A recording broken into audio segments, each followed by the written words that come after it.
It's time, my friends, for another Devo tip on the sacred conspiracy to free the captives. Ephesians 6, 5 through 9. So, let me get this straight. Aliens fly hundreds of light years in super duper advanced spaceships to show off some nifty maneuvers beyond our technological capabilities, only to crash somewhere in New Mexico. You know, did these hotshot aliens get a bit too cocky?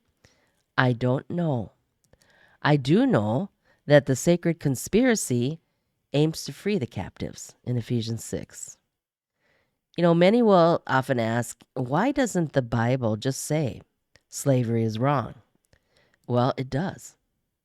The 10 plagues poured out on Egypt demonstrates how God feels about slavery. And God outright condemns human trafficking in Exodus 21:16.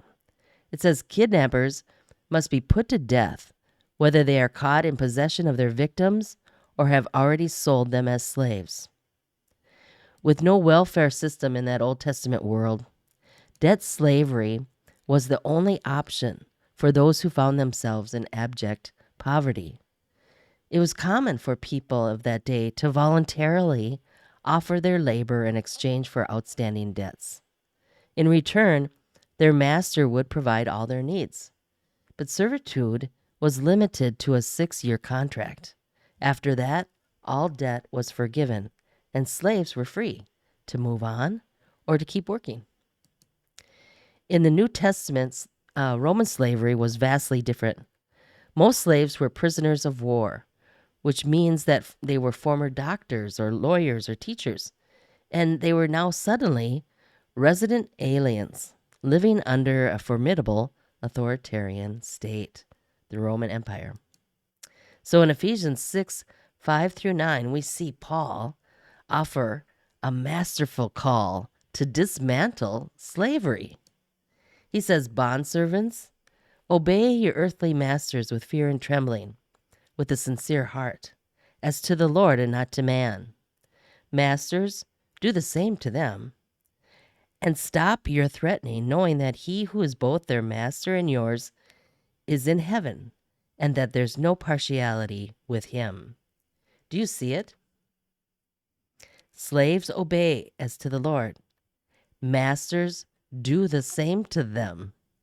The overriding command is clear, isn't it? Love your neighbor as yourself. The slave is now a faithful and beloved brother who is one of you, as Paul would say in Colossians 4:9. Paul even encourages slaves. He says, if you can gain your freedom, avail yourself of the opportunity in 1 Corinthians 7:21. Well, make no mistake about it.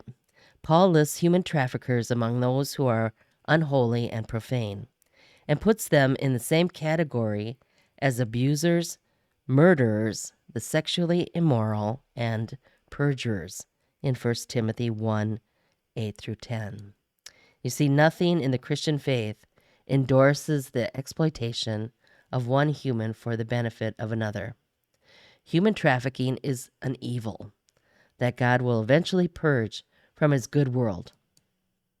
And Jesus, he sets the captives free so that we all can become slaves of God, which leads to sanctification and its end, eternal life. That's Romans 6:22. Yes, Jesus is our example. In Matthew 20, he says, whoever would be first among you must be your slave. Even as the Son of Man came not to be served but to serve, and to give his life as a ransom for many. I'm going to quote from Rebecca McLaughlin.